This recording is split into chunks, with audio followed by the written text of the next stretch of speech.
Next up is another recurring segment I call Radical Ideas. Because that's what we need right now, are some radical fucking ideas. The legacy of engineering and fantastic feats is ingrained in our culture.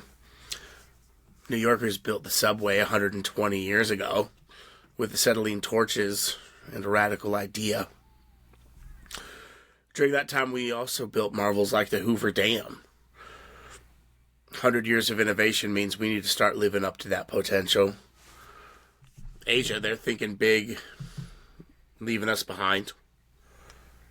Look, this country went from horse-drawn carriage to landing on the moon in the span of one generation. FDR's generation, by the way. Electricity has been the lifeblood of civilization since it was harnessed, and our demand only grows. The future is renewable and low-carbon sources of power generation.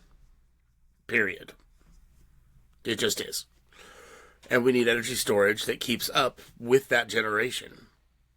Lithium-ion isn't going to cut it. And let's be real, until the mining industry can dig without guzzling metric tons of fossil juice, there's no such thing as green energy. So, build a reusable system. Not a disposable system that needs indefinite mining to replenish. Maybe sometimes simpler is better. Gravity batteries.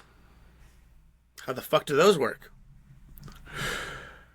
We're going to specifically focus on water as the source of mass for this gravity battery. It's a super easy idea. Take all the excess energy production not consumed during peak generation and use it to lift volumes of water and then release that stored kinetic energy through turbines through low generation. I'm tired of mediocre feats of American ingenuity these days. We can do so much more than what we do.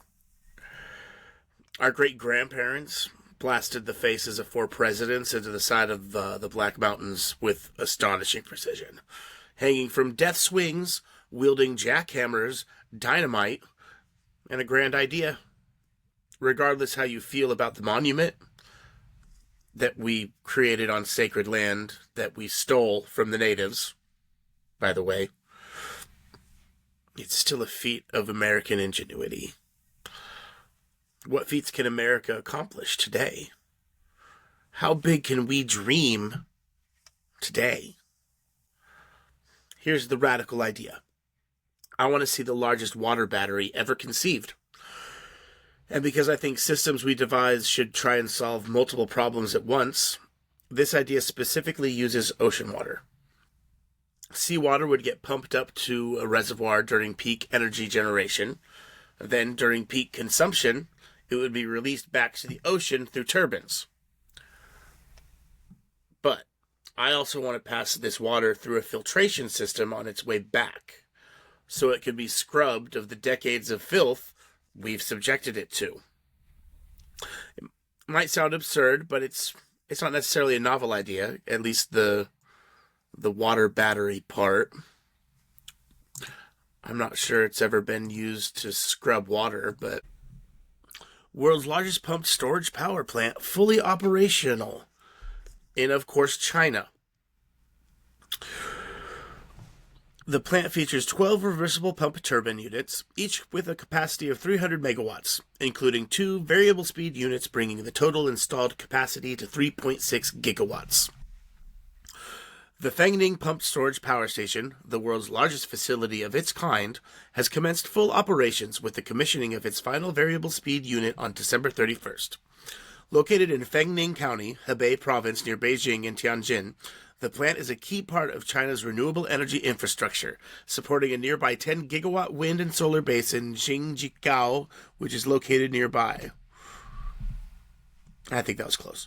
Developed by State Grid Jinwan Group Company Ltd., a subsidiary of the State Grid Corporation of China, the project represents a total investment of 19.24 billion Chinese, so 2.6 billion American. 2.6 billion. We give more than that away to billionaires in tax credits. Construction began in May 2013 and took more than 11 years to complete. The plant features 12 reversible pump turbine units, each with a capacity of 300 megawatts, including 2 variable speed units, bringing the total installed capacity to 3.6 gigawatts. Yeah.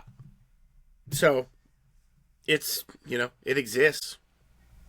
There's so much energy to harness, especially with all the climate change today. I mean, if we could harness the power of all the climate disasters in our future, we might generate enough energy to power our AI overlords.